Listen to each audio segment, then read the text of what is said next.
Снова здравствуйте, да. Скажите, пожалуйста, вы как-то вообще прежде, может быть, слышали какие-то лекции, там, как-то сталкивались с вот этим вот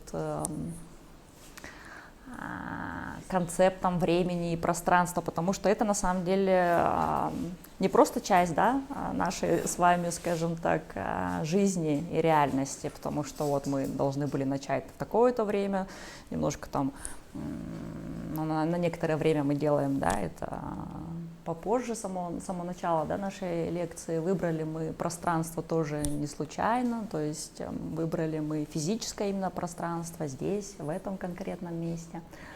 Ну, то есть понятно, что эти категории — это часть нашего с вами существования, бытия, жизни, там, не знаю, как повседневной, да, такой реальности. Но возвращаясь к вопросу, может быть, вы специально как-то уже до этого смотрели, может быть, я не знаю, какие-то научно-популярные фильмы, сталкивались, читали как-то вот про эти конкретные категории времени и пространства. У меня там есть какие-то исторические, да, персонажи в любом случае, но обычно это еще, видите, такой момент, который рассматривается в курсе школьной программы «Физика». Ну, вообще, вот эти вот категории — это физика, геометрия, алгебра, математика, ну, то есть это не только, да, такие вещи, с которыми мы сталкиваемся уже будучи после школьного образования. Представлюсь, да, что меня зовут Ангелина Демельханова, я кандидат психологических наук, только что мы обсуждали, да, до начала лекции, что степень у меня ученая в сфере, которая называется социальная психология. Но работаю я 20 лет в сфере, которая в психологии называется клиническая, да, психология. То есть у меня опыт психотерапии, если вам знакомо, да, такое словосочетание, то есть это не совсем наука, психотерапия такая больше практическая, да, деятельность, это психотерапия зависимостей и созависимостей, химические, да, зависимости, это алкогольная зависимость, наркотическая зависимость. Когда-то я писала свою научную работу про компьютерную зависимость, ну и я преподаю в нескольких вузах. Это вообще серия лекций про философию и психологию боевых искусств. То есть это не первая лекция в этой серии. И в этот раз я буду делать акцент именно на вот этих вот понятиях, да, если так можно сказать, с опорой на философию Востока, но конкретно, ну, я со всей философией Востока не имею дела, а конкретно с практическим ее применением, потому что я тренирую боевое искусство айкидо, и 20 лет я тренируюсь этому искусству. И поэтому, ну, как бы с практической точки зрения мы с этим концептом сталкиваемся в философии боевых искусств. Там у нас особое, да, такое положение занимает. Ну, это так, чтобы немножко вам было понятно, что это не первый раз, да, читаю я эту серию лекций, поэтому здесь есть немножко акцент все равно в сторону боевых искусств. Кто-то практиковал, но у нас здесь есть мастера, на самом деле, боевых искусств. Да. Ну, вообще физика как наука — это про понимание реальности. Смотрите, и я уже начала, да, про это говорить, что как мы понимаем реальность, вот эти категории времени и пространства — это то, чем мы, ну, это измеряем, это буквально, то есть там конкретное время, конкретное место. Мы не можем без этого существовать. И здесь, например, смотрите, вот это определение времени я брала из англоязычного источника Википедии. То есть, если переводить на русский язык, время, смотрите, там само определение, да, это непрерывная последовательность нашего изменяющегося существования, которое происходит в необратимой последовательности из прошлого через настоящее в будущее. То есть само словосочетание, то есть это что-то, ну, то есть понятно, что это не статично, это постоянно изменяется, и это что-то ну, то есть вот постоянно, да, из прошлого через настоящее в будущее. Это постоянно, это часть нашей с вами жизни, существования, но это вот англоязычная Википедия. Если вы русскоязычную Википедию откроете, там будет немножко по-другому. Я специально взяла вот эту англоязычную Википедию, они ссылаются на словари разные, да, и в том числе на словарь, на Оксфордский словарь, да, он тоже, вы знаете, англоязычный. То есть здесь именно вот такое, ну, очень близкое имеющее отношение к физике определения времени. То есть, ну, понимаете, что сам вот этот концепт, да, время, он, получается, это, да, в разных науках тоже рассматривается по-разному. Вот ты говоришь, что у нас там, да, в институте это был вообще целый курс, где про это говорили, просто как с точки зрения, там, ну, нужно работать с клиентами и с пациентами, чисто практически. Да. Физики, если вы вспомните, кстати, что-нибудь из школьного курса физики, где у нас там про физика, математика, вот эти вот вещи. Мне сразу приходит в голову вот эти оси, там, ну, например, движение и время, это что-то изменяемое. Оси, вот это система координат, Система да? координат. Еще, что еще помните? Математика, алгебра, геометрия, на самом деле все вот эти предметы, которые мы в школе учим, это правда. То есть помните, это пространство Минковского, да, называется обычно. Я не стала просто сюда вдаваться, потому что это правда про физику.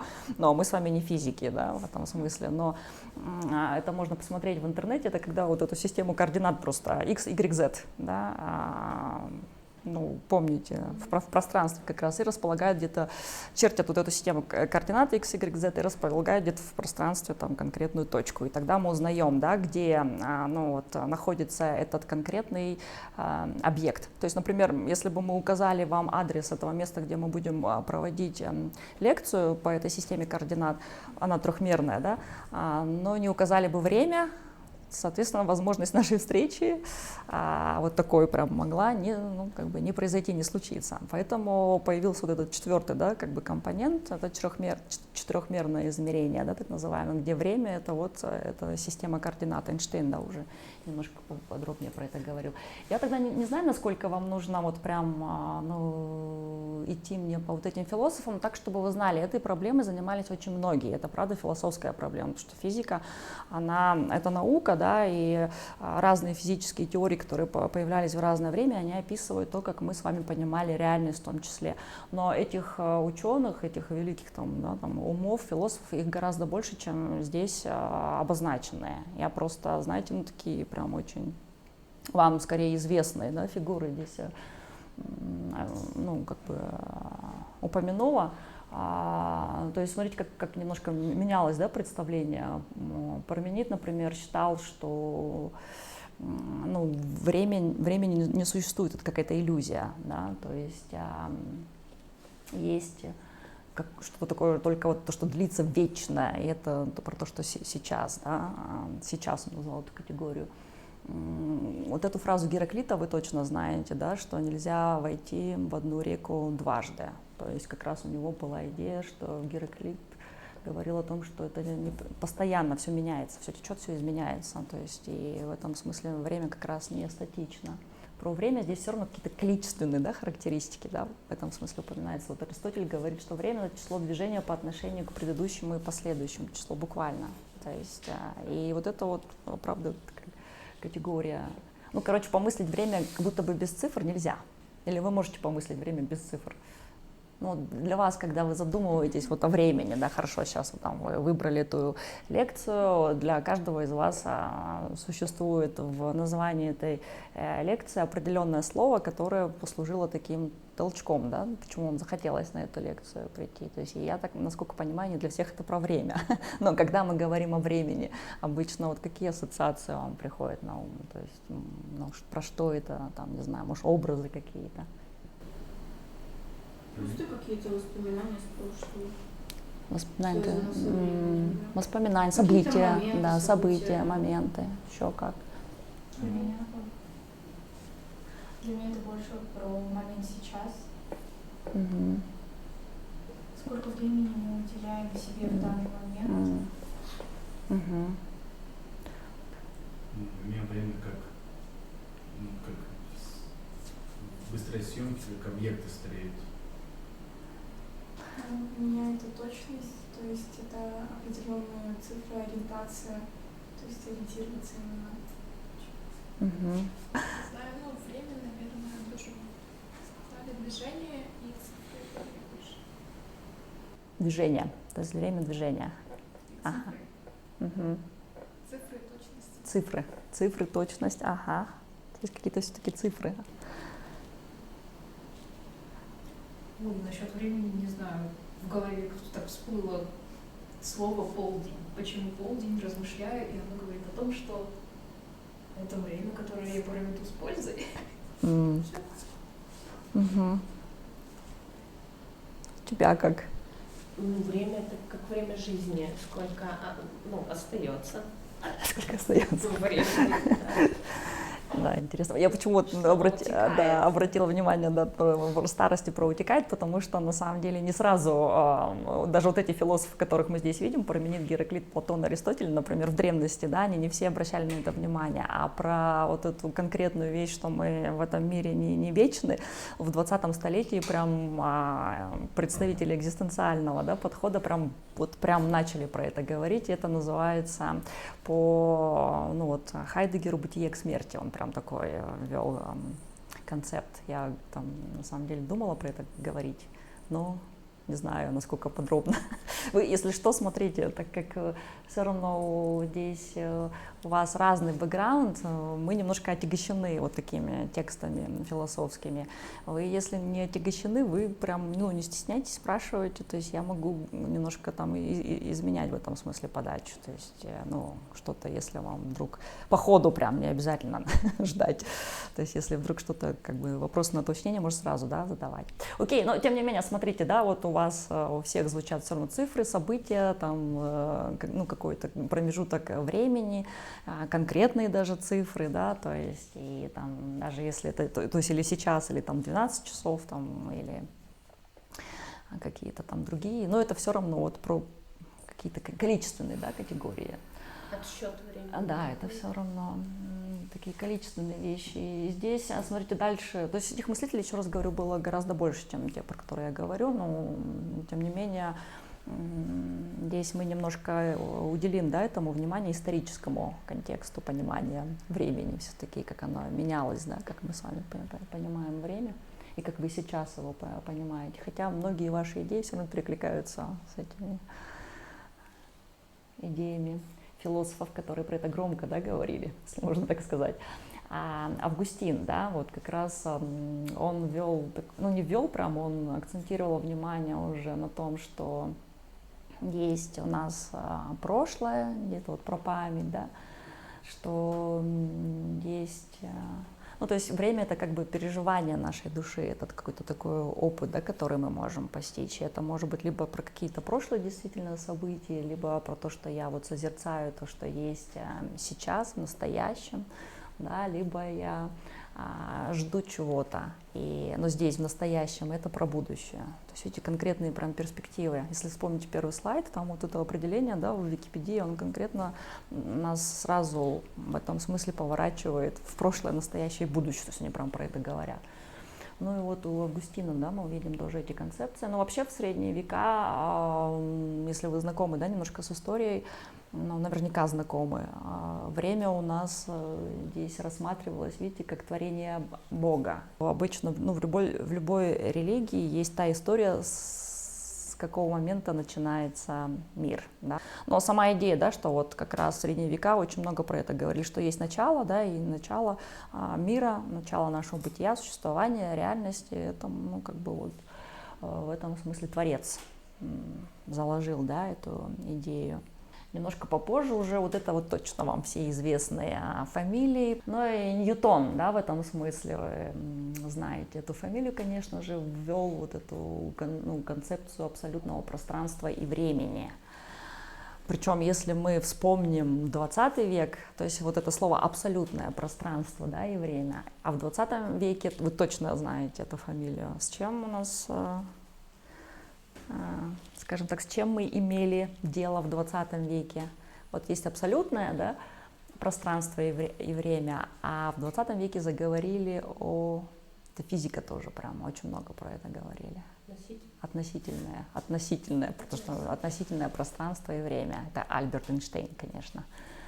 То есть тоже смотрите, через много веков позже он как будто бы дает ответ самим словом даже, да, то есть тот говорит про абсолютное, он говорит, смотрите, если абсолютное, значит есть относительное. То есть в этом смысле несколько веков, да, в жизни Земли это, ну, действительно относительно. То есть это там не минута, не две, там несколько столетий позже, да, появился этот как бы концепт времени относительно, но Ньютон сначала заговорил о том, что это абсолютная какая-то, да, характеристика, и это такой равномерный, универсальный поток, который не зависит от наблюдателя. Я почему говорю вам про теорию относительности, потому что там как раз вот она прям почти в противовес, да, в этом смысле, что как раз там появился наблюдатель, который мог изменять, да, вот эти вот все. Ну, то есть, если мы смотрим на что-то, меняется на самом деле и скорость, время, последовательность, да, как бы этих событий.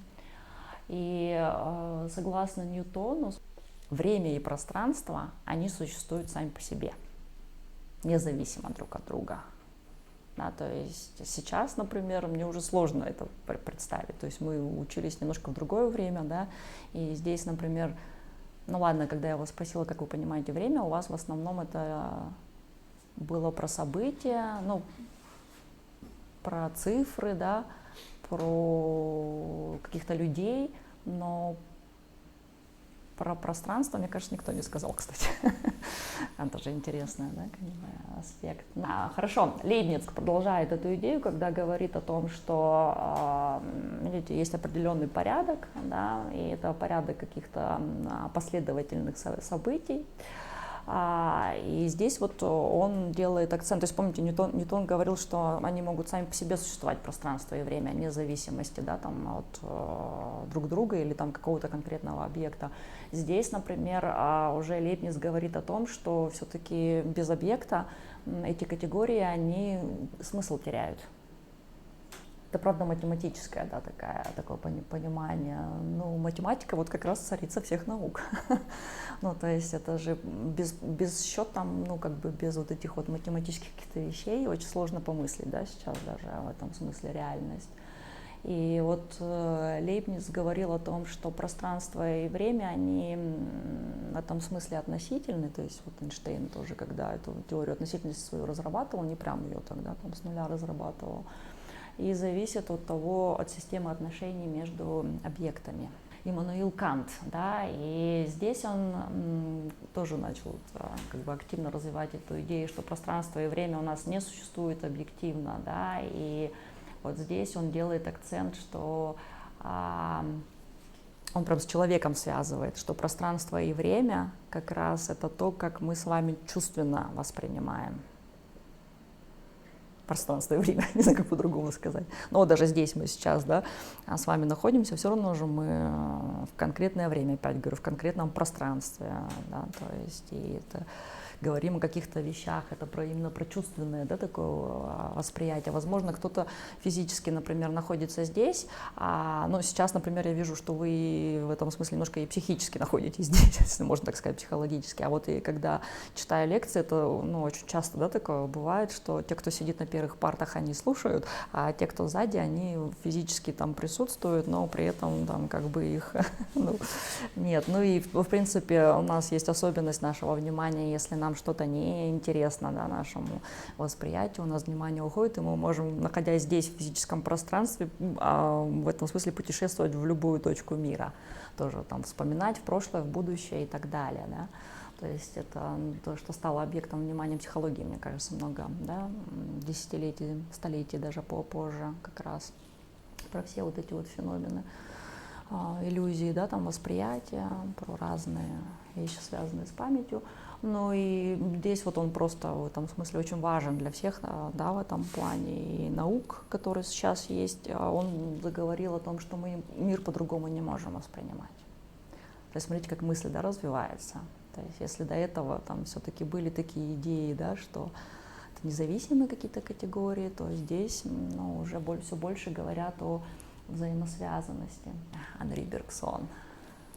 Это человек, который оказал очень огромное влияние на современную философию. То есть мы говорили о новом, да, времени, это современная философия, это французский философ, он оказал огромное влияние на вот именно 20 и 21 да, столетия философию. И даже вот в физике, например, очень многие теории, сейчас там очень много теорий, ну, не в квантовой физике, а вообще там много теорий физики про вот эту взаимосвязанность, да, про энергию, про вот какие-то вот такие вещи. У нас в психологии есть понятие психической энергии, вот у него на самом деле другими словами вот это было все описано. Я вам рекомендую его почитать, конечно, ну и у него вот как раз в этом смысле есть много очень концепций, он про время очень много, да, говорил. В общем, у него, смотрите, он как раз уже вводит о том, что есть два типа, да, времени. Это реальное время, и здесь мы говорим о каких-то характеристиках, связанных с длительностью. Да. Есть время пространственное. И вот пространственное время — это как раз то, что раньше связывалось с понятиями. Ну, то есть это конкретно про какое-то событие, да, то есть это про какую-то систему координат, но это вот про то, что все как раз мы с вами до этого, да, говорили.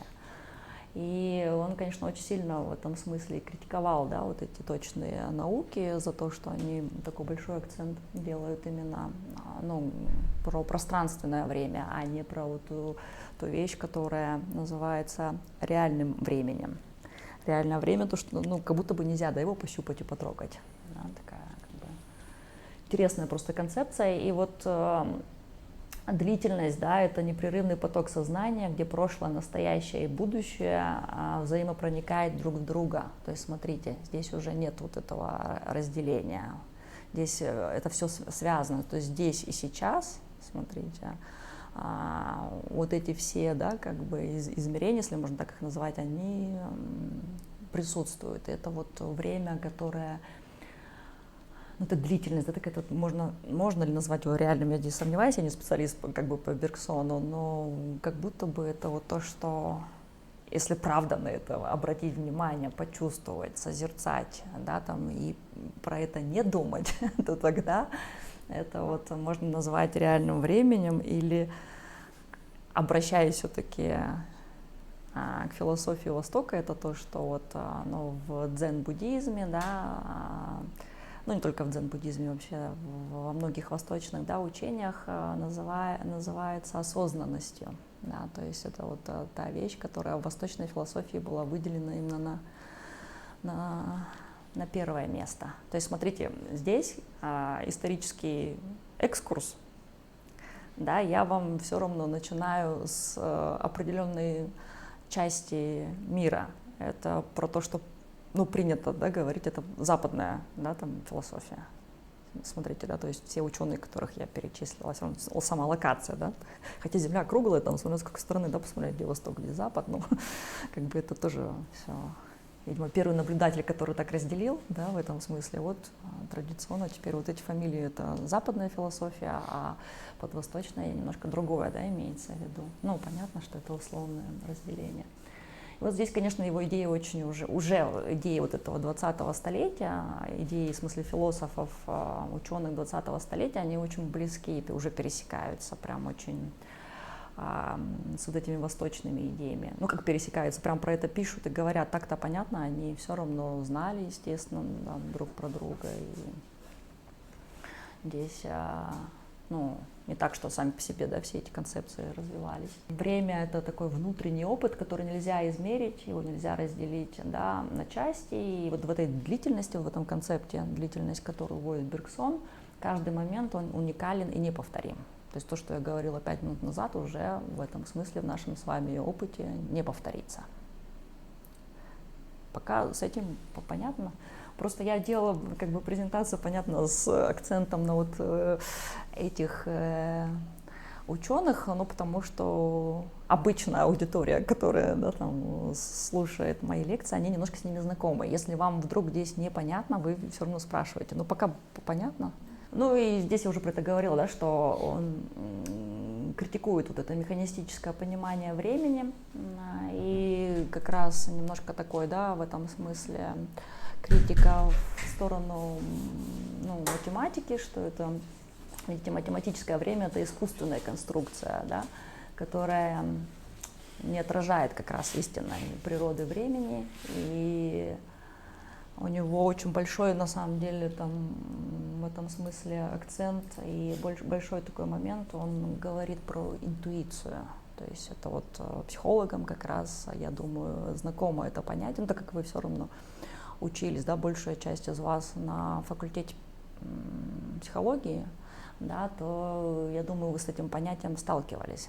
То есть интуиция — это немножко такое, то, что часто противопоставляется, да, мышлению. Ну, например, если фамилию Юнга как-то вам кто-то уже, может быть, говорил, или, может быть, там, ну, это, в принципе, такая известная, да, не только в психологических кругах фамилия Карла Юнга, то у него есть 4 способа, как мы с вами относимся к миру, 4 функции, да, так называемые. Так вот, он в этом смысле мышление противопоставляет интуицию. Ну, как противопоставляет? Это как раз 2 противоположные оси. То есть я либо мыслю, да, ну, то есть этот мир, ну, в смысле, это очень условно утрировано, чтобы мне не вдаваться в его, да, там, как бы, теорию прям подробно, но либо я интуитивно, да, какие-то вещи воспринимаю. Но здесь вот Бергсон как раз очень много говорил о том, что интеллект у нас, ну, мы привыкли мыслить категориями. Даже здесь, когда я там вначале вам задавала вопрос, все равно, да, мы сразу начинаем мыслить категориями. Сейчас я вам рассказываю, да, какие-то концепции, это все равно про категории. Даже вот привожу в пример там, теорию Карла Юнга, и у него там, ну, прям очень много на противопоставление категории прям, да, то есть и вот Бергсон говорит о том, что чтобы нам время-то реальное, то, что в его концепции называется реальным временем, пережить, только через интуицию это возможно. И вот это, смотрите, этот момент, что это возможно только через интуицию, и это все равно сделать просто так очень сложно, это нужно определенное усилие сознания, то есть мне нужно выйти за способы обычного понимания мышления мира, это то, что, вот, наверное, ты тоже про это помнишь, очень часто говорят в экзистенциальной традиции, особенно феноменологической, то есть он-то очень огромное влияние на феноменологию оказал, что когда есть у них такое правило эпохе, брать в скобки, да, то есть когда мы, например, что-то, ну, знаем, и вот, ну, представители феноменологической традиции, да, они очень часто рекомендуют такой прием, если можно так его назвать, да, что брать знания об объекте в скобки. Мне не очень понятно, что он называл реальным временем. Это вот то, что лежит за пределами, еще раз говорю, вот этого механистического понимания, это то, что, где соединяется вот это прошлое, будущее и настоящее, то, что за пределами прям категории. Это вот прям, я не знаю, это я тоже сейчас на самом деле категориями описываю, видишь, там, почувствовать и прожить, но это то, что вот если обращаться к практике боевых искусств, забегая вперед, но все-таки это серия лекций, да, как бы у нас про, в том числе, философию Востока и про боевые искусства, это когда вот мы какой-то технический прием в этом смысле выполняем, и если тот человек, который меня атакует, если только я буду мыслить так вот, там, стоит в такой позе, да, там, короче говоря, сейчас там будет наносить удар, я его пропущу. Все, ну то есть, потому что я начинаю мыслить как бы категориями, мое мышление уходит в другое место, скорости мне не хватит, я не смогу спонтанно среагировать. И поэтому, когда мы тренируемся, да, там мы очень часто там, в этом смысле говорим, не думай, просто действуй, да, то есть мы прям очень, ну, в айкидо есть специальный термин, по которому я чуть позже буду говорить, маай, да, он называется, и там нужно, то, что соединяет вот это пространство и время, но это именно про то, что не думать, а вот про вовремя среагировать, но без вот этих вот осмыслений, кто меня бьет сейчас, да, там, как мне встать, куда отойти, как среагировать, успею, не успею, все. То есть, а если я вот просто вот как бы буду здесь, я прям как бы в этом смысле почувствую и проживу, переживу весь этот момент, наполненный всеми вот этими вещами. Я просто действительно, ну, как бы одновременно, может быть, даже чуть раньше уйду с линии атаки, например. Но это то, про что очень часто рассказывают в боевых искусствах, когда про вот этих мастеров великих говорят, что вот они там на опережение, да, в этом смысле шли. И мы, например, очень часто, да, слышали эту историю про основателя айкидо все-таки я конкретный вид боевого искусства, да, представляю. Марихея Уэсибо, он создал, да, это искусство айкидо. И вот есть, ну, я не знаю, это истории, легенды, там, правда, это неправда. Так как любил мой учитель, шутить Арон Абрамович Брудный. Я не знаю, было это на самом деле или нет, но это правда. В общем, когда он попал в плен в Монголию, что, точнее, еще до того, как он попал в плен, когда они были в перестрелке, и он настолько там обладал уже, да, вот этими физическими, да, какими-то возможностями, и очень много лет уже тренировался, практиковал, то есть у него все равно способ отношения с реальностью был такой, ну, другой, и была возможность много раз быть в этом опыте непосредственном сейчас, без включения сознания, да. Ну, имеется в виду, когда я про практику боевых искусств говорю. А здесь конкретно в Монголии, когда была перестрелка, вот в этот момент он настолько отдался как бы этому опыту, в смысле, я тоже сейчас как бы такие категории использую немножко, не это, ну, свои смысле, это не так красиво, наверное, там, как бы, как они всегда это философы описывают, но он настолько вот смог в этот момент быть в этом опыте, что те пули, которые в него летели, буквально он смог видеть эти пули, то есть и траекторию, и скорость. То есть, понимаешь, и, ну, как бы и уворачиваться. Ну, и считается, что поэтому он не был ранен, да. И это возможно только если ты способен соприкоснуться с реальным временем.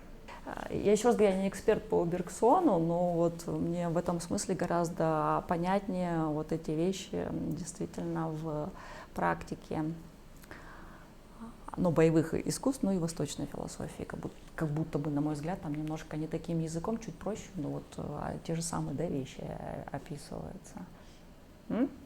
Дальше. Поэтому вот нужно как бы вот эти все вещи, конечно, практиковать. Ну, это про то, что нам Восток, да, говорит. Это очень известная фигура в 20 столетии. Ну, это тот человек, как раз, который оказал очень большое влияние на всю философию 20 столетия, ну и в том числе на экзистенциальную. И философию он считается представителем экзистенциального, да, направления философии. И на экзистенциальную терапию, которую я очень люблю, потому что вот как раз сам подход, да, вот если говорить о терапии, о психотерапии, возникшей в середине 20-го столетия, он базировался во многом, то есть не только, но во многом на вот его работе, на тех вещах, которые он написал в своей работе «Бытие и время». Ну, это не единственная его работа, но у него есть еще работа «Метафизика», да, тоже рекомендую к прочтению. И он как раз начал говорить о том, что вот время — это такая прям основа нашего с вами существования. Ну, мы с вами немножко тоже про это сегодня уже говорили, да, в начале. Он как раз вводит вот это понятие временности, да, то есть и он вводит другое понятие заброшенности. Слышали, может быть, само понятие заброшенности? Смотрите, время, согласно, да, Хайдеггеру, неотделимо, ну, как бы от нашего, ну, то есть это часть нашего существования, основная характеристика нашего бытия, там, существования, если так можно сказать.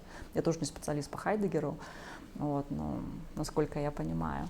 Но вот заброшенность — это что-то связано... То, что отложилось, не обращается на него внимания и так далее. Заброшено. Хорошая, кстати, идея. Вот к вопросу о языке, да? Например, если так представить, то вот есть я сейчас, например, и есть такое пространство, например, как барьер, да, например, допустим, есть барьер, и я могу ощущать его полностью, но вот есть барьер, которого я не ощущаю. Это так? Может быть, они совсем... Ну, слово, ну, как бы, вот вброшенный и заброшенный, я говорю, разный перевод тоже, я по-немецки не говорю. Но это про то, что, смотрите, когда мы с вами рождаемся в этот мир, мы вброшены. Ну, то есть у нас выбора в этом смысле нет. То есть нас вот просто в конкретный промежуток времени нас вбросили. То есть, понимаете, да, и с этим мы ну, должны иметь дело, грубо говоря, если так сказать. То есть впоследствии он это как бы все равно философским таким языком, да, описывал, а впоследствии, например, другие представители экзистенциального, да, направления, они вот как раз ввели понятие данности. Ну, то есть это тоже на самом деле экзистенциальная данность, есть такое понятие. То есть это то, с чем мы с вами имеем дело, знакомые вот эти слова, потому что они тоже, ну, на самом деле очень специфичны. Если вы не представители этого подхода, ну, мне кажется, там специально про это не читали, не слышали, то может быть немножко непонятно. Данность вам само слово понятно. То есть есть определенные экзистенциальные данности, согласно, да, этому подходу, с которыми мы с вами имеем дело. И вот это, можно сказать, одна из данностей, да, но в этом смысле Хайдеггер впервые заговорил, что человек вброшен, да, в этом смысле заброшен во время, в какое-то определенное время. И другая, да, в этом смысле такая важная вещь, про которую он говорил, это вот то, что когда вы начали говорить про старение, я почему на это обратила внимание, я на самом деле называла, да, его фамилию, да, что вот он говорил о том, что наше бытие с вами здесь временно. И так как наше бытие временно, то поэтому постоянно оно направлено в будущее. А в этом смысле там есть конец. И этим часто пользуются, кстати, пользуются, так тоже звучит, да, страшно, в психотерапии, но в смысле используют иногда, когда мы говорим своим клиентам, да, или пациентам, иногда, если, ну, иногда мы на это внимание обращаем, иногда они на это обращают внимание, что бытие конечно, да, что и некоторые приходят с этим вопросом, что я не буду в этом мире долго жить, там, ну, часто же обращаются в терапию, когда узнают о каком-то диагнозе, в том числе, что там какой-то короткий, да, промежуток времени остается. В этом смысле часто обращаются, когда кто-то уже, да, в этом смысле закончил путь в этом мире. Но это, если все-таки немножко делать отсылки, да, к психотерапии, психологии, то есть я все-таки тоже, ну, имею дело и с этим, да, если не чисто так просто рассматривать эти категории. Но вот в практике мы с этим имеем дело, так чтобы вы тоже понимали. Вот про то, что я сейчас говорю, это называется, это то, что он ввел, да, как раз это понятие бытия к смерти, то, что наше с вами существование не вечно, оно временно. Здесь может быть другая, да, фамилия вам тоже известна, потому что те, кто изучает психологию, часто, да, с ней сталкивается, фамилия Карла Ясперса. Карл Ясперс, это, ну, он вообще психиатр, да, но он представитель экзистенциального тоже направления. И у него было такое понятие, как пограничная ситуация. Вот он ввел это понятие в психологии мы используем, да, это понятие сейчас пограничная ситуация. Смотрите, это как бы сами слова даже, да, которые используются. Если о психологии говорить, что это же про граница, то есть про какое-то пространство, все равно это про категорию. Не слышали, да, я так понимаю, про этот термин?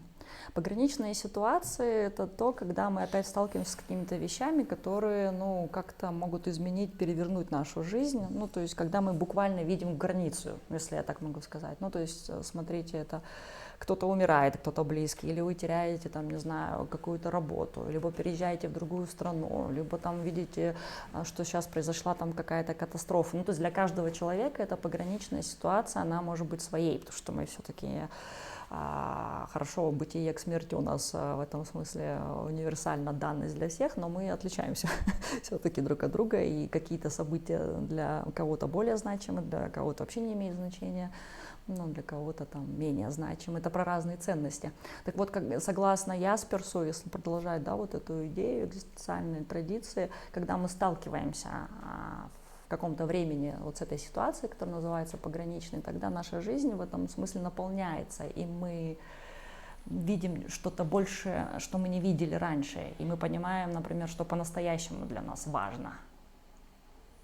Но вот в западной традиции это так, опять, если делать, ну, как бы такую связь с философией Востока и конкретно с боевыми искусствами, это, конечно, вот эта традиция, когда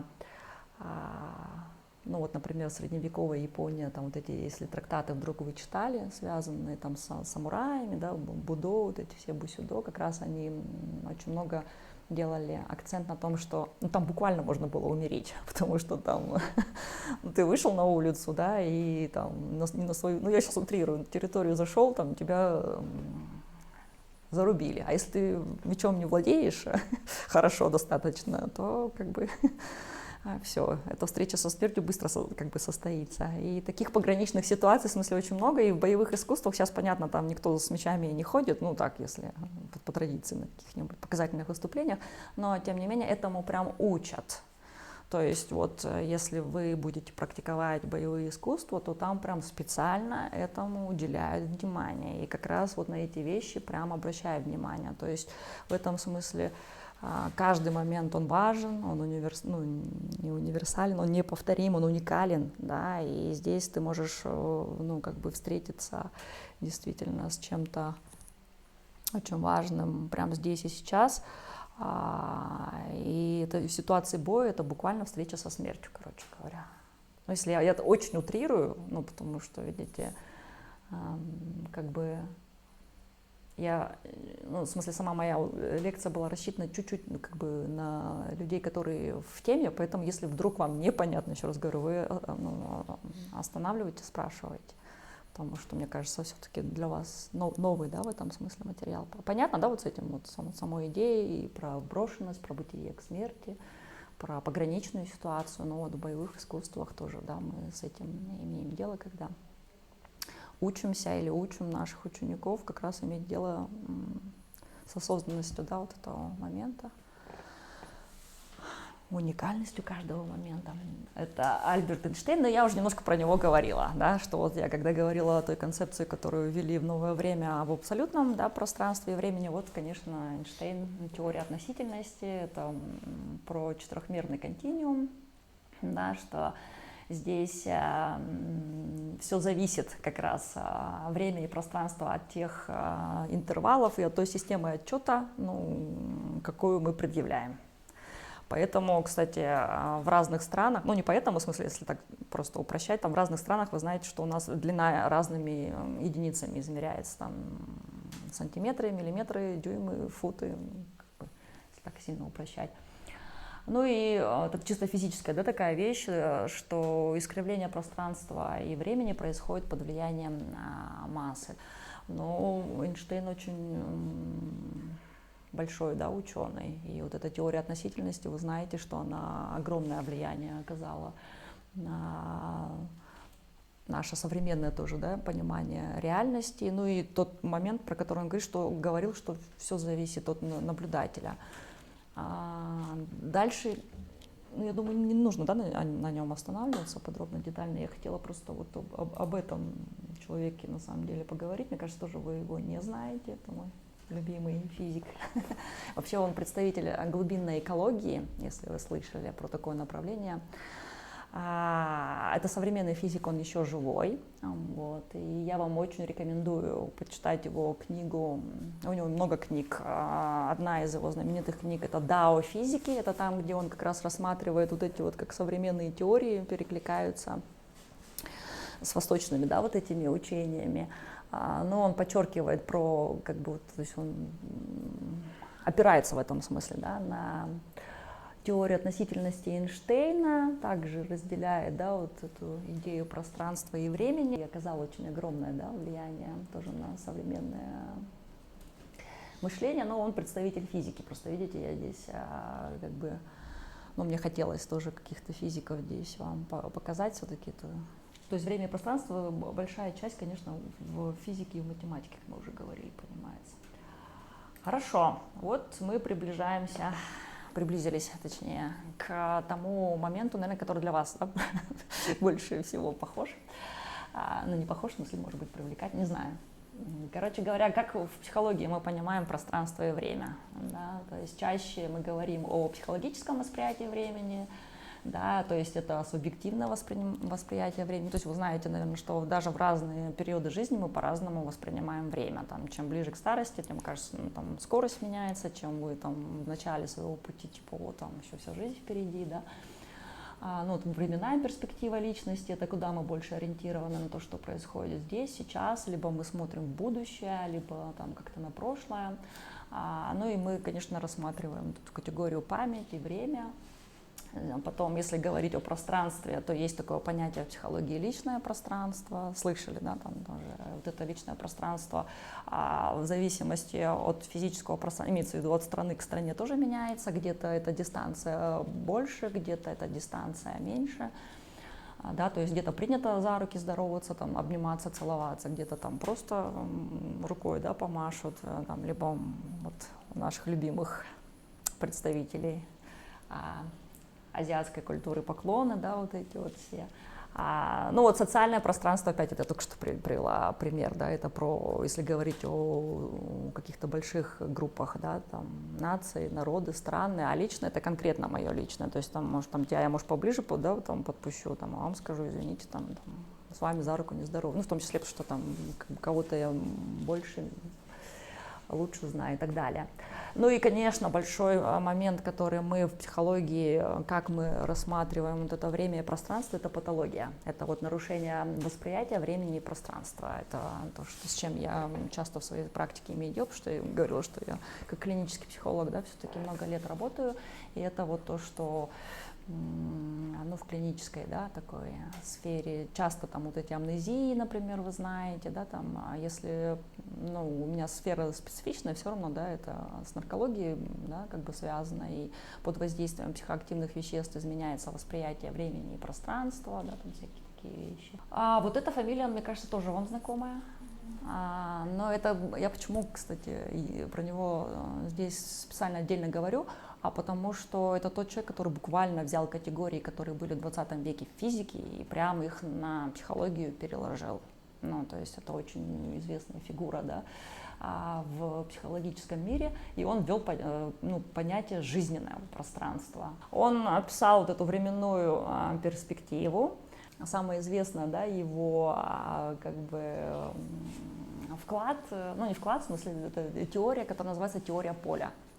Это вот, это прямо из физики, да, он взял, он говорил, что вот само даже жизненное пространство, то, как мы с вами живем, оно как бы у нас в этом смысле организовано с учетом того, что мы себя ведем, например, очень по-разному. Это зависит от того, какие там у меня есть внутренние какие-то, да, факторы, и то, как окружающая среда вокруг меня устроена.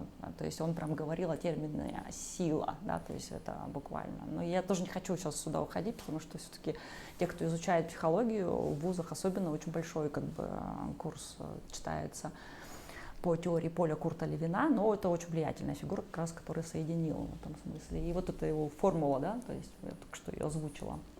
Наше поведение зависит от наших каких-то внутренних особенностей, факторов, ну и от окружающей среды. Термин валентность, да, он еще ввел, и, наверное, про этот эксперимент вы слышали, ну, кто изучал психологию, кто не изучал, может быть, не слышал. В общем, психологию любили в то время разные эксперименты, и вот, например, проводили, когда один из экспериментов, испытуемых просто заводили в комнату и ставили такой, ну, колокольчик и просили какое-то время ждать, да, чтобы там, пока подойдет экспериментатор. И уходили. И вот почти все без исключения испытуемые, которые сидели там, ждали экспериментатора, звонили в колокольчик. Если я жду, и у меня какое-то уже напряжение высокое, мне нужно куда-то его реализовать. Есть объект, чем бы им не воспользоваться. Да, потому что даже вот эти термины, которые ты сейчас употребляешь, напряжение, да, то есть это вот было как раз в его теории, то есть система у нас заряжается, то есть прямо из физики, если вот физику опять вспоминаете, да, там напрягается, и чтобы как-то разрядить, нужно какое-то действие, например, совершить. Но этот эксперимент немножко про другое был. Колокольчик, то есть есть такие предметы в нашем поле с вами, которое обладает положительной валентностью. И неважно, ждете вы, не ждете, ну, то есть вот колокольчик из разряда тех предметов, которые просто хочется там взять и позвонить. То есть, но не для всех, да, там он будет, ну, для большинства он обладает положительной валентностью. Это про заряд, да, действительно, этого предмета. И, ну, в теории поля много, да, про вот эти вещи есть. А про то, что ты рассказываешь, это у него был другой пример, это потом Блюма-Вульфовна Зигарник, да, это тоже очень известная фигура в психопатологии, в психологии, патопсихологию она учебник написала, это его прямая ученица. Она открыла закон незаконченных, незавершенных действий. То есть, смотрите, если я что-то там делаю, и у меня там, например, это действие я не завершаю, я буду про него помнить, потому что у меня система не разрядилась. То есть элементарно, ну вот другой пример, если вам нужно выйти из дома, и вам нужно взять две вещи, ну или три, там, не знаю, там ключи, сумку и деньги. Допустим, вы берете ключи и сумку, и вам позвонил, ну, кто-нибудь позвонил, вы телефон как бы взяли, это третье действие. Смотрите, то есть у вас система разрядилась, а вы забыли взять деньги, ушли. То есть, ну, это вот, я очень утрирую, как бы так работает в этом смысле теория поля в очень упрощенном варианте Курта Лингена, но мне почему она нравится, потому что здесь как раз вот соединяются все эти категории физики, да, вот это прям пространство, сила, вот это вот время, как это там, ну и у нас в психике это также, да, устроено. И там вот он говорит о том, что, видите, в детском и подростковом возрасте у нас наиболее бурно происходит структурирование жизненного пространства, потому что мы вот как раз стремительно познаем окружающий мир, да, и себя и так далее. Давайте здесь прям вот просто вот очень для ознакомления, так, чтобы вы понимали, когда мы говорим о восточной философии, это не только философия Японии, да, то есть, ну, я чуть-чуть просто больше понимаю про какие-то вещи, связанные с философией Японии, опять-таки потому что айкидо, но там гораздо больше, да, это индийская философия, здесь вам всем известно это понятие колесо сансары, как они время, да, понимают, что время — это иллюзия, да, что есть абсолютное, есть относительное время. Но это вот как раз рекомендую вам почитать Фритьёфа Капра, все-таки как вот он вот эти современные теории, да, физики рассматривает с точки зрения вот этих восточных учений. Я не специалист по индийской философии, и более того, в индийской философии очень много школ. Там, йогой когда-то увлекались, я думаю, вам про это рассказывали. Есть китайская философия, да, здесь время рассматривается как неотделимое от каких-то перемен, изменений, трансформаций, ну, всем известный трактат Идзин. Да. Время у нас с вами повторяется, да, что природа, она ритмична, инь-ян, да, то есть это вот противоположности, которые все время чередуются. Очень большое внимание они уделяют вот этой вот важности пространства, как вот гармонично в пространстве установить какие-то объекты, вы знаете, это то, что называется фэн-шуй. Ну и рассматривается единство времени, пространства и человека. Смотрите, как по-другому, вы уже чувствуете, да, что как совсем, ну, акцент на других, да, вещах делается вот в этой восточной традиции. Ну и если говорить о японской философии, это вот она очень сильно, да, в этом смысле перекликается с идеями ну, китайской, потому что все-таки в Японию из Китая очень много вещей пришло, в том числе и буддизм, да, который чань-буддизм был трансформирован, у японцев самих там есть синтоизм, да, но как бы там много всего. Ну и вот то, что имеет значение для айкидо, на самом деле это вот особое понимание, это концепция ма, да, это вот то, что мы, для тех, кто практикует это боевое искусство, нас очень часто, да, вот этот термин нам говорят маай. Ма — это у них рассматривается как особое понимание пространства и времени. Что очень большой акцент делается в японской философии на важность вот здесь и сейчас, на важность каждого мгновения, что в пространстве у нас встречается, ну это такой тоже прям японский, мне кажется, восточный, да, термин, только японский, пустота, да, то есть вот нам очень часто говорят там освободите разум, освободите мысли, то есть это я очень утрирую, упрощаю, но вот это примерно про вот эти вещи. Говорят нам об этих вещах, когда мы тренируемся. То есть в жизни, мне кажется, такие вещи редко говорят. Освободи разум. Скорее наоборот, да ты что там, включи мозг. Что, непонятно, что ли, да? Ну, то есть, и это, мне кажется, тоже про разные отношения, про разную реальность, да? Как, в смысле, про реальность одна, просто как мы ее по-разному понимаем. Ну, что время циклично, да, очень большое значение выделяется смене, да, вот этих вот сезонов. Вот, кстати, иероглиф Чулпунай, что ты видишь? Пространство, время, расстояние. Ма. То есть дословно, если сам иероглиф, да, читать ма, то это такт, время, расстояние.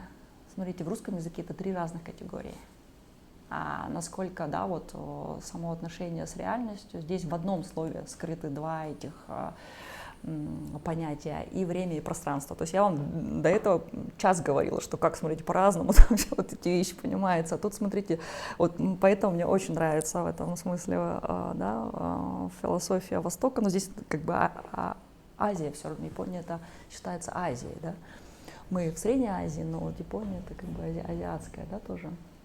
В этом смысле культура, ну, Восток в нашем понимании часто, да, говорят, что вот в одном слове уже, смотрите, вот эти разные, да, категории. И эта категория, правда, используется и в боевых искусствах, там, в архитектуре, в музыке. И вот мы до лекции говорили о том, что у них есть вот эта вот чайная церемония, да, то есть если кто-то из вас, ну это не только в Японии, в Китае, да, вы знаете, что когда они совершают эту церемонию, то есть это не просто попить чай. То есть у нас есть тоже у многих народов, вы знаете, да, там такая традиция, давайте попьем чай. То есть мы занимаемся другим делом, да, то есть и можем пить одновременно там, ну, чай. А в Китае, в Японии, вы знаете, это целый ритуал. То есть это нужно, правда, особое там пространство, это нужно время, да, как бы. И вот в этой чайной церемонии скрыто это понимание на самом деле. Ну, не скрыто, в смысле, оно и есть, это понимание их отношения с реальностью, с окружающим миром, и, возможно, ну, поэтому такая большая популяризация, да, вот сейчас восточной культуры на Западе, а западной на восточной. Вот мы до лекции говорили, что, например, в некоторых странах, да, Азии они очень любят, да, например, американскую культуру, но в то же время вы знаете, что на Западе, наоборот, очень любят восточные вещи, вот эти чайные церемонии, потом сейчас очень популярно вот это вот всякие практики осознанности, там йога, там слово дзен вообще давно ушло из вот этого понимания чисто там японской, да, философии, потому что даже поисковик вот этот вот российский, да, по-моему, сейчас он же дзен называется, то есть они его переименовали, видите, до этого был Яндекс, теперь называется дзен. Ну, то есть это как бы такое, ну, про взаимопроникновение все-таки каких-то вещей в то же время, да, там как бы и здесь, потому что какая-то часть мира больше, ну, действительно про какие-то рациональные вещи, а вот у японцев, там, у корейцев, ну, то есть у них очень много, то есть это другое отношение к времени, вы чувствуете, да, даже когда вот я рассказываю, это все равно другое понимание пространства. Ну, сейчас, например, фэн-шуй тоже это далеко, там, только в Китае проводится. Сейчас я даже знаю, некоторые, когда покупают дом, нанимают консультанта по фэн-шуй, чтобы, ну, правильно там выстроить с этой точки зрения пространство. Я не знаю, вы как бы этим правилам следуете или нет. Поставить кровать, там же тоже есть какие-то вещи. Там, я в смысле, ну, не особо, ну, как бы. И это про особое понимание, да, видите, от этого пространства. И то, что конкретно мы имеем дело вот в боевых искусствах, это вот этот вот термин маай, когда мы правильно должны выбирать время, это не только физическая дистанция, это еще ритм, да, там, реагирование на действия. Ну, у нас партнер в других боевых искусствах это противник, да, называется. Потом другие вещи, которые есть в японской философии, которые есть у нас, да, в айкидо, это принцип ичиго, ичи-э, это называется один раз, одна встреча. Это как раз вот эта концепция уникальности каждого момента, это значит один раз, одна встреча. Это что-то, про то же, что в одну реку дважды. Да, вот я про то же, вот как раз, смотрите, только хотела сказать, да, что чувствуете, то есть, да, ну, то есть эти мысли, которые рождались в разное время, в разном пространстве, но тем не менее, они все равно, ну, как бы перекликаются, а не так, чтобы, да, независимо прям друг от друга. Ну, это прям очень, как бы, термины из японской философии взяты. Я здесь не эксперт, да, по вот этим вещам. Я только говорю, понимаю хорошо то, что мы, например, в практике боевых искусств делаем. Потому что то, что мы делаем в практике боевых искусств, это те принципы, которые мы соблюдаем и в жизни. Да? То есть не так, что мы там потренировались, вот эту правильную дистанцию, время реагирования, ритм там, на татами. Тем более в боевых искусствах то место, где мы тренируемся, называется доджо. Да? В переводе с японского это означает место, где ищут путь.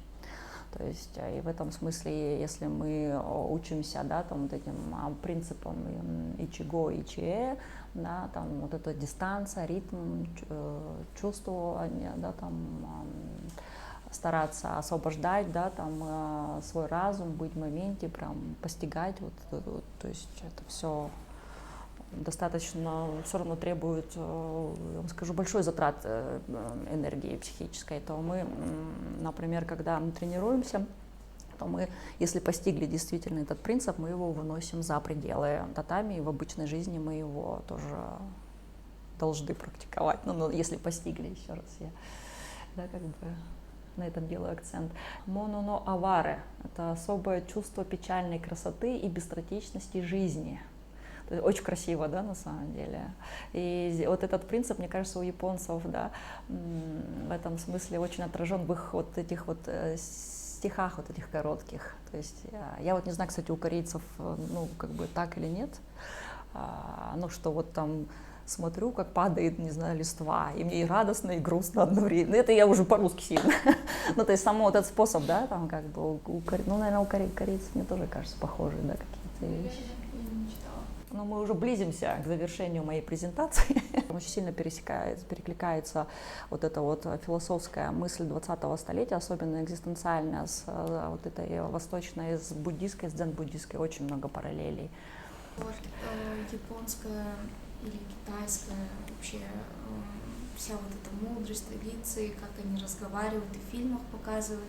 Даже в мультике «Аватар», где, может, вы смотрели или нет, когда она к черепахе подходит и говорит, ты найдешь ответ. И мне кажется, вся наша жизнь, как будто бы она вот показывается, как в этих традициях, как они вот разговаривают, как вы говорите, потому что этого невозможно встретить ни в европейской культуре, нигде, а вот именно больше схоже с японской. Ты задаешься вопросом, есть ответ, но он настолько непонятен, что понимаешь только со временем и благодаря некоторым событиям ситуации. Ну, вот, потому что вот в этом очень много доверия у них к естественным процессам, к природе, к жизни, к существованию. То есть вот я когда начала говорить про Капра, вот у него в этой последней книге System View of Life, они тоже про это говорят, там тоже очень большой акцент делается на доверие, ну, там, ну, к миру. Просто немножко традиционно, видите, эти концепции, которые вначале даже я вам рассказывала, они такие, там рацио, там прям много очень такого когнитивного, да, как бы, и тогда акцент на человеке и на его мозге, если так сильно утрировать, как бы, да. А в этом смысле вот восточная традиция, азиатская традиция, наша, кстати, тоже среднеазиатская традиция, у нас доверие, ну, больше все-таки, но там еще больше к естественным каким-то вещам, к вот этому балансу, который есть во Вселенной. Ну, если верить, например, философии айкидо, все-таки основатель был, ну, синтоистом, да, в основном, то есть он как бы наследие этой, ну, много у него из синтоизма, там много из дзен-буддизма, но тем не менее он как раз говорил о том, что вот есть там Вселенная, и в ней очень много миллионов богов, и всем этим богам очень много места одновременно. Например, если вы помните вот эту средневековую концепцию времени, то там был бог один, который сотворил мир. То есть это немножко, правда, действительно про разный способ отношения с реальностью. Здесь вот как раз отличительные черты восточного понимания про это, да, я сейчас говорю, что вот на Востоке очень много доверия, да, к человеку, к миру, к естественности, да, каких-то процессов, к природе, да, что все относительно, там, цикличность, да, существует в этом смысле. И даже если, например, мы вот недавно рассуждали, да, на эту тему медицины, есть западная медицина, есть восточная, да, медицина, то есть вот в восточной медицине Они даже когда что-то делают, они говорят, только вот, например, мы вам делаем, ну вот иглоукалывание, все знают, да, это китайская традиция, акупунктура, по точкам, да, лечат. И то какая идея, что я лечу там по точкам, и организм, тело само начинает, естественно, да, в этом смысле исцелять себя. Да? То есть в западной, например, традиции назначают какие-то препараты, которые, ну, помогают, хотя идея самих медикаментов, она ведь примерно тоже такая же, то есть они активизируют какую-то функцию, которая есть, ну, в организме, но все-таки вот эта прям восточная медицина, они против вот этих всех, да, вещей, они больше природные вещи, да, используют. Я сегодня смотрела, кстати, утром лекцию, рассказывали про вот эту идею тенгрианства. Может быть, вы слышали такой термин? Это как раз то, что у нас в Средней Азии, это же наследие, вот это религия, если можно так ее как бы назвать. И вот в этих идеях тенгрианства, которые у нас до сих пор сохранились, все равно очень много тоже доверия к природе. Да, вот вы, если были в разных регионах, например, нашей страны, ну, если я правильно поняла докладчика, она как раз говорила о том, что в северной части все-таки Кыргызстана больше вот эта традиция тенгри, да, сильна. Но тем не менее там, как бы это не только в Кыргызстане, это Казахстан, да, Таджикистан, и как бы очень много доверия к естественности процесса, к природе, да, там вот. Не знаю, животные, да, там, то есть нельзя там каких-то животных трогать, а каких-то ну вот каких приносят в жертву, я так подозреваю, это немножко, наверное, не из тенгрианства, может быть, в смысле, это скорее другая, видите, религия. Но здесь вот как раз, да, вот это специфичная, да, черта восточного понимания. Мне кажется, вот знаешь, когда ты рассказывала про европейский вот этот, ну, все вот эти вот, ну, всю линейку исследования времени, как будто бы там, правда, так много рационального, и там есть какое-то такое ощущение, что вот мы сейчас изучим, и как будто бы, ну, вот что сможем с этим делать, как-то влиять, вот, когда мы поймем, что такое время, очень много такого рационального, технического, и как будто бы нацеленное на будущее, на то, что мы это как-то вот тогда, ну, грубо говоря, природу обуздаем, там, знаешь, а в восточный взгляд как будто бы наоборот такой, да нафиг мне знать, ну вот течет река, и вот она течет, и я доверяю тому, да, что да, она да, течет, да, время течет, все происходит, доверие, а да. там как будто бы вот там тот же Ньютон, там все, оно как будто такое вот я сейчас постигну, и фигак и буду этим управлять. Это что-то схоже на как будто бы конвергентное и дивергентное мышление, ну не прям дословно, конечно, но что-то где-то больше про творчество, про нестандартный подход, а где-то про логику и дисциплину, например. Ну да, это немножко, видите, про способ отношения с миром. И почему, как бы это же все-таки, видите, я вам говорила, что это лекция, одна из, да, серии лекций, которую я про боевое искусство читаю очень давно, ну как давно, года два, это не прям давно, как субъективное восприятие, да, времени. Вот, если хотите, вы можете посмотреть, на самом деле, предыдущие лекции, потому что я не стала прям рассказывать про историю айкидо, про ту специфику, которая у нас там есть. Здесь мне вот именно на этом аспекте, конечно, хотелось больше сосредоточиться. Тем более, что, видите, вот эта категория пространства и времени, это прям вот категория, это прям концепция, да, и они в основном вот, ну, как бы, ну, не в основном, не знаю, но те тексты, которые мне встречались, достаточно сложно все-таки вот это описывают, а здесь почему, вот, ну вот я говорю, если мы практикуем боевое искусство, там это очень понятно, ну то есть буквально там, если не вовремя ты среагировал, вот эту дистанцию, да, вот эту гармоничную, ты на сантиметр ближе или дальше отошел, ты можешь в этом смысле, ну как бы у нас сейчас там получить в нос, а в то время, да, когда это была эпоха войн, ты жизнью расплачиваешься.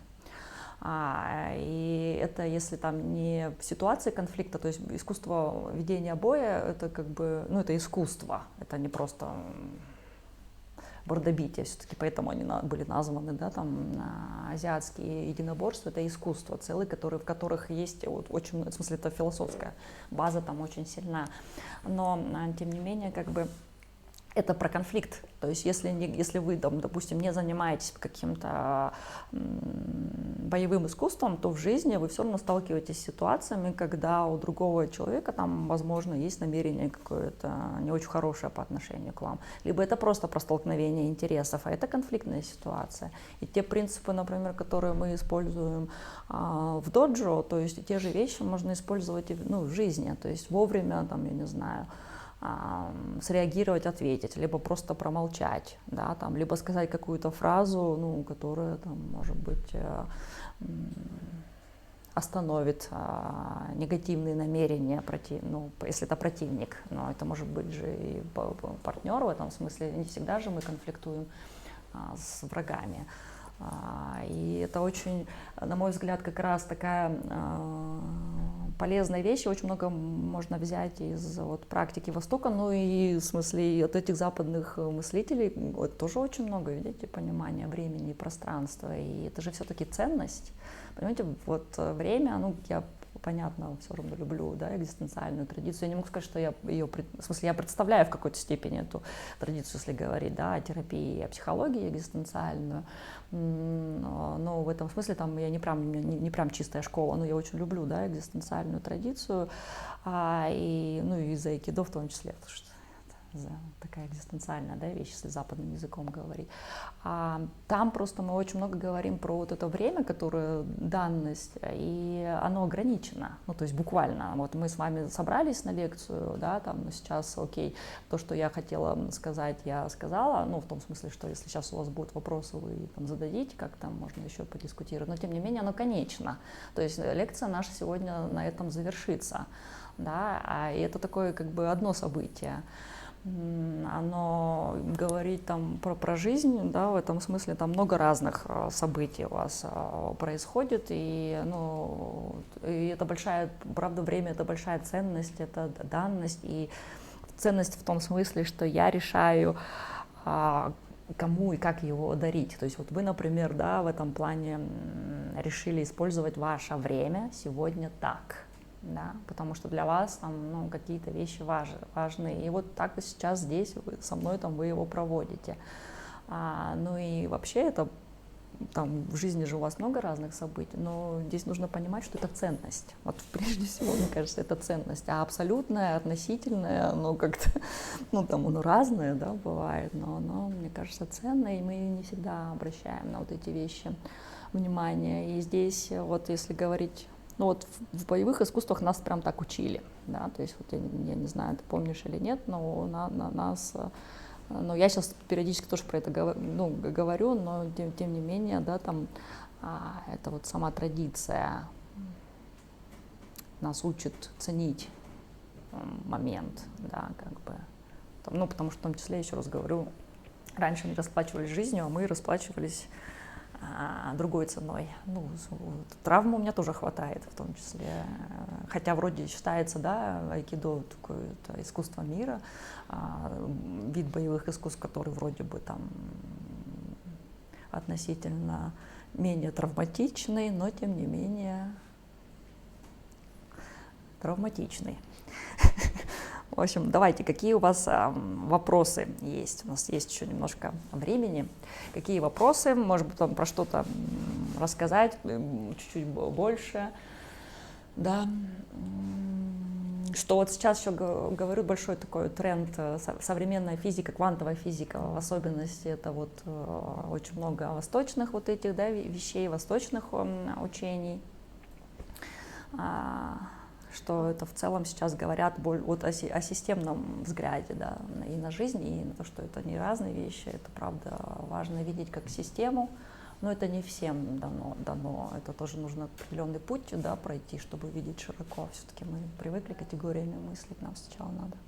Даже этих авторов мы рассматривали, даже как они реальность постигали, вы же обратили внимание, тоже же там.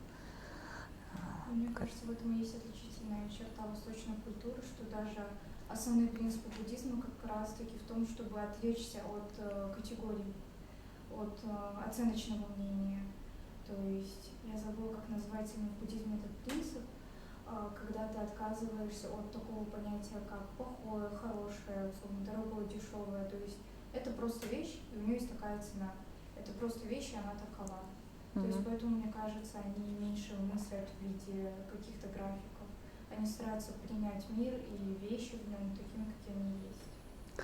Стараются, вы не думаете, что там, это тоже мы когда говорим, немножко, у меня такое ощущение, что типа, о, восточный мастер, значит мастер, поверьте, даже если мы практикуем, то не все мастера, это, ну, действительно, это в целом, как бы, наверное, тенденции, да. Да, но так, чтобы вы тоже понимали, что быть мастером в любом деле, как бы это тоже не все мастера, потому что вот эти вот мыслители великие, они ведь тоже очень широко мыслили, то есть они видели, ну, на Востоке называется видеть там, как это, инь-ян, да, вот не видеть в смысле, что это перетекает одно в другое, вроде как бы такая идея восточная, на самом деле, ну, нет, то есть вот эти вот великие мыслители, которых я перечислила, родившись в другом месте, они тоже видели вот эту возможность, вот эта широта, да, вот это перетекание. Это именно про широту, да, то есть кругозора, про постижение. Я уже рассказывала на одной из лекций, да, там я цитировала в этом смысле Такуан Сохо, это был монах японский, да, который говорил, что когда мы какое-то дело изучаем, мы постигаем с вами технику. Ну, это, то есть, техническая, да, как бы вещь, а принцип — это то, что лежит за вот этой техникой, и, ну, как бы очень такой, ну, я сейчас недословно, но такой истинный мастер — это тот, кто постиг и технику, и принцип.